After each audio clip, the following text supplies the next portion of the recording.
నాతో పాటు మా యువ మిత్రులతో పాటు అందరం కూడా ఇవాళ కలిసి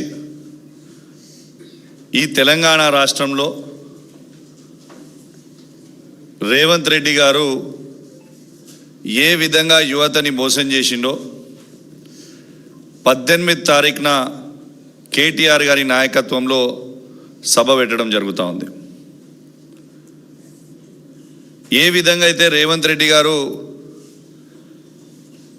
రైతులని మోసం చేసిండో, పదే పదే కాళేశ్వరం కూలేశ్వరం అయిపోయిందని అబద్ధాలు చెప్పిండో, ఇవాళ అదే కాళేశ్వరము రేవంత్ రెడ్డి గారికి మెడకి చుట్టుకొని ఉరితాడుగా ఇలా అయిపోయిందో, ఇలా ఏ విధంగా ఇలా రైతుల ముంగట టోటల్గా యావత్ తెలంగాణ ప్రజల ముంగట ఇలా రేవంత్ రెడ్డి గారు పూర్తి అబద్ధాలు చెప్పిందనేది ఇలా నిజమైపోయిందో, ఇలా 1,00,000 క్యూసెక్ ఆఫ్ వాటర్ కలిసిపోతూ ఉంటే కనీసం ఎత్తుతలేడు అనేది చాలా చాలా బాధాకరం అని చెప్పి సందర్భంగా తెలియజేస్తా ఉన్నాం. అది ఇలా ఎక్స్పోజ్ అయిపోయింది. అదేవిధంగా యువతకు వచ్చేసరికి పదే పదే కేసీఆర్ గారు ఉద్యోగాలు ఇవ్వలేదు అని చెప్పి అబద్ధాలు ఆడి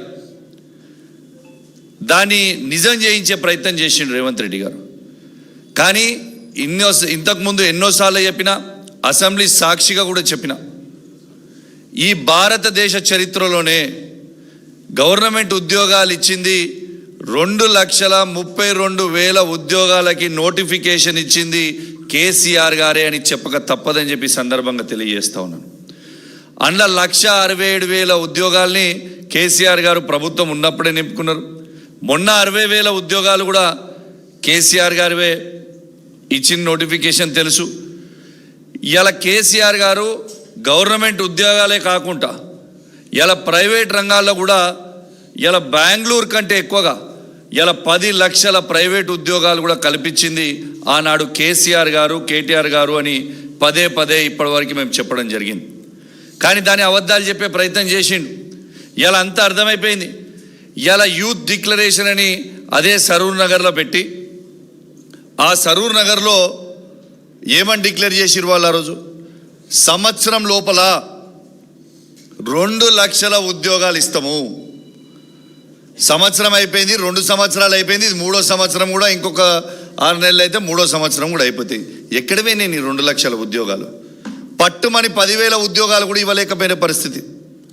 ఎటువైనేమి 2 లక్షల ఉద్యోగాలు ఇలా యువతకి మీరు మొత్తము ఆనాడు రెచ్చగొట్టి ఇదే అశోక్ నగర్ చౌరస్తాకి, దిల్సుఖ్ నగర్లో ఉన్న ఎడ్యుకేషన్ హబ్స్కి ఆ రోజు పోయి పిల్లల్ని రాహుల్ గాంధీ గారు వచ్చి రెచ్చగొట్టిరు.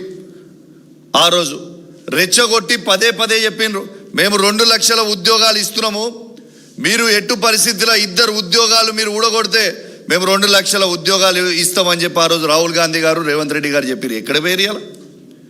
అదే అశోక్ నగర్ చౌరస్తాకు వస్తావా? దమ్ముందా? అదే అశోక్ నగర్ చౌరస్తాకు వచ్చి మీరు చెప్తారా? అయ్యాలా యువతకి జవాబు చెప్పే దమ్ము మీకు ఉన్నదా అని మేము అడుగుతా ఉన్నాం.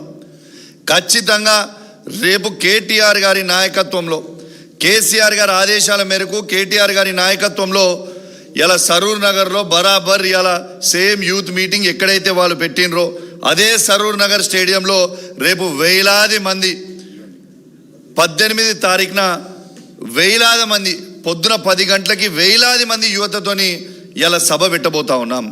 ఇది పార్టీలకి అతీతంగా ఇలా నిరుద్యోగులు ఎవరైతే మోసపోయినరో, ఇలా ఎవరికైతే ఇబ్బంది హామీలు ఇచ్చి మోసం చేసిండో, అన్ని ఉద్యోగాలు అనేది మోసం చేసిండు, ఫీజు రియంబర్స్మెంట్ మోసం చేసిండు, ఇలా ఇది అది లేకుండా ప్రతిదీ కూడా ఇలా రేవంత్ రెడ్డి గారు మోసం చేసిండు. ఇలా రేవంత్ రెడ్డి గారికి అదే సరూర్ నగర్లో రేపు మేము యూత్ మీటింగ్ పెట్టబోతా ఉన్నాం. పార్టీలకి అతీతంగా 18 తారీఖున పొద్దున 10 గంటలకి సరూర్ నగర్ స్టేడియంకి తెలంగాణలో ఉన్న నిరుద్యోగ యువత మొత్తం కూడా పెద్ద ఎత్తున కదిలి రావాలి. విద్యార్థులు కూడా అందరూ కూడా పెద్ద ఎత్తున కూడా కదిలి రావాలి. ఇవాళ మన బలమేందో, ఇవాళ ఏందో మనము చూపిద్దామని చెప్పి కూడా ఈ సందర్భంగా తెలియజేస్తా ఉన్నాను. ఇవాళ మీరు ఖచ్చితంగా ప్రతి ఒక్కరు కూడా పెద్ద ఎత్తున కదిలి రావాలని మరొకసారి వారికి విజ్ఞప్తి చేస్తూ మరి అవకాశం ఇచ్చిన మీకు ప్రత్యేకంగా ధన్యవాదాలు తెలియజేస్తా ఉన్నాను. జై తెలంగాణ, జై కేసీఆర్. కార్తిక్ గారు.